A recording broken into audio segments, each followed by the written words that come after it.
Welcome to my YouTube channel. আশা করি আপনারা ভালোই আছেন। তো আমরা ঘুরতে গিয়েছিলাম। ঘুরতে গিয়ে যেহেতু ষষ্ঠী এসে গেছে, তো আমাদের রীতি অনুসারে হলকা গাছ এর একদম দিকটা লাগে ষষ্ঠীর যে বাঁধনটা সেটা বাঁধতে। তো রাস্তা দিয়ে আসার সময় দেখলাম রাস্তার পাশেই এই গাছগুলি আছে।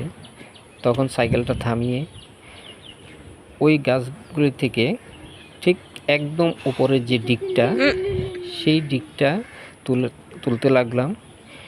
এরকম করে প্রায় 60টা আমাদের লাগে। সেই 60টাই আমরা তুলে নিই।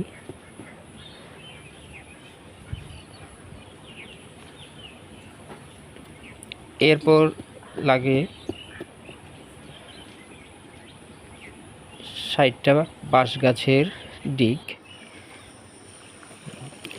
তো আমরা সেখান থেকে চলে এলাম। তো যেদিন ষষ্ঠীর যে জল তোলা, সেই জল তুলতে নদীতে চলে এলাম। নদীতে জলও আছে অনেক। দেখা যাচ্ছে জল তোলার সময় নদীতে গরু চলে যাচ্ছে এই পার থেকে ওপার।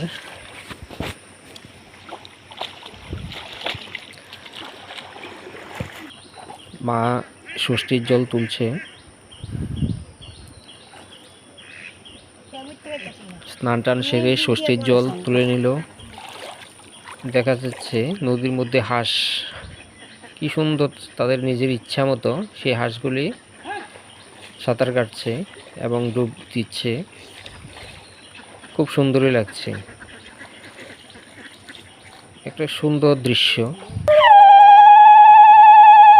তো এখান থেকে জল টল তোলার সময় মা যে বাসনটা রেখেছিল সেটা হঠাৎ করে দেখলো নদীর জলে চলে যাচ্ছে। তো তাড়াতাড়ি গিয়ে সেই বাসনটা তুলে নিল, যাতে না যায়।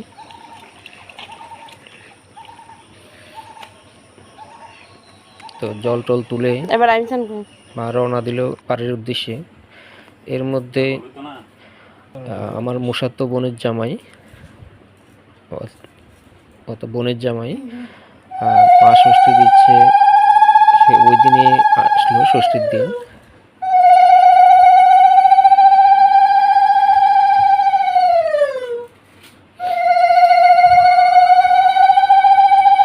মা দিদি জামাইকে ষষ্ঠীর জল দিচ্ছে।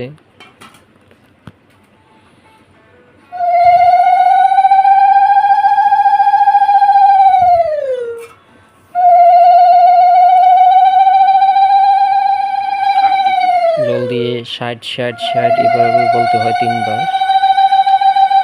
ধান দুব্বা দিচ্ছে।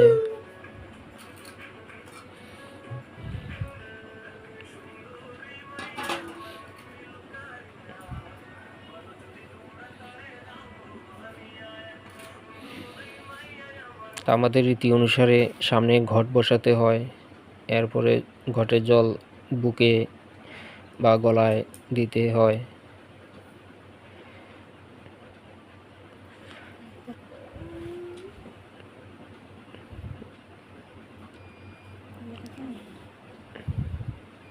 এরপর মা নতুন বস্ত্র তুলে দিচ্ছে।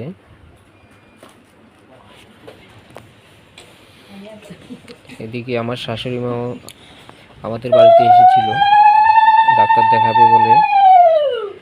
তো ওই দিনই আমাকে আশীর্বাদ করে গেল ধান দুব্বা দিয়ে ষষ্ঠী হিসেবে।